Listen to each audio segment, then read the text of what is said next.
Here we go. So by the title of this video, you're probably wondering, broiler chickens, how'd they get into that? Well, I can tell you, it may be simpler to just go to the store and buy your chickens, but Ben and I, with the recent egg shortages and possible meat shortages, it gets you kind of worried about where your food comes from.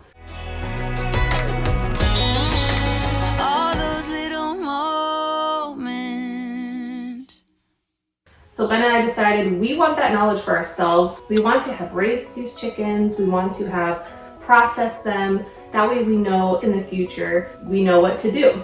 So Ben and I ordered 30 Cornish Cross chicks. These chicks are a hybrid. They're a fast growing hybrid. And they are a cross between white Cornish chickens and white rock chickens.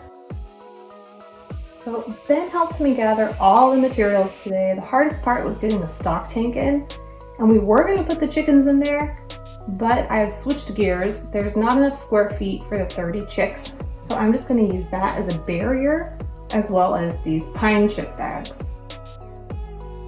Ben's been working on bees outside. We had kind of an aggressive hive and one that was lethargic, but luckily our super knowledgeable neighbor helped us out. We're going to be ordering at least 2 queens now, possibly 3, because we may be splitting our 2 hives into 3 hives, which is super exciting. We are going to have so much honey this year. If you want to watch how we harvested our honey last year, you can watch that video. I'll put the link up above. But back to the chicks. Ben and I knew we wanted Cornish crosses. We just had to figure out where we were going to get them. And a quick Google search led me to Mertzer Farms.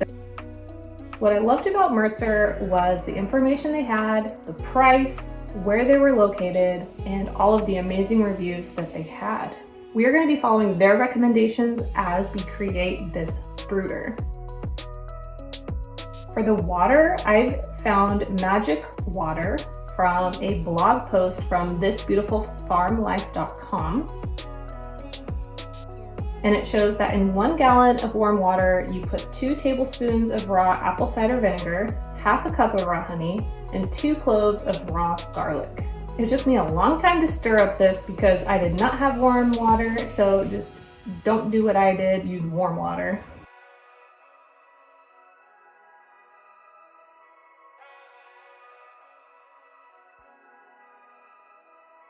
For their feed, we are using a 20% starter grower from Doomore. I'm just going to write out what their heat should be from weeks 1 all the way up to 6. But yeah, maybe their feed and water should be over here. It's just like when you're designing a house, you got to think of the flow of the room. You know, they'll be going boop, boop, boop, boop, back and forth. And then their little warm, cozy nook can be over here. All right.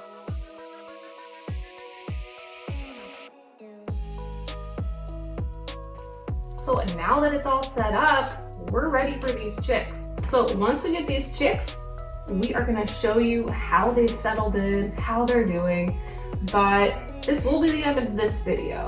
But coming up is, where are these chicks gonna go from here? Are they gonna stay in this corner brooder forever? The answer is no. They are gonna be going out into our John Suskovic chicken tractor that Ben and I have been working on. Well, mostly Ben's been working on. And with that tractor, there's been a couple modifications. So we're excited to show you where these chickens are gonna be living after this corner. If you have any questions, leave them down below. We love to answer and we love to engage with people who have invested their time with us. So we really thank you guys. Subscribe if you wish to see more of us trying to become more self-reliant. So we really thank and appreciate each and every one of you. And we will talk to you guys after we get these little chicks.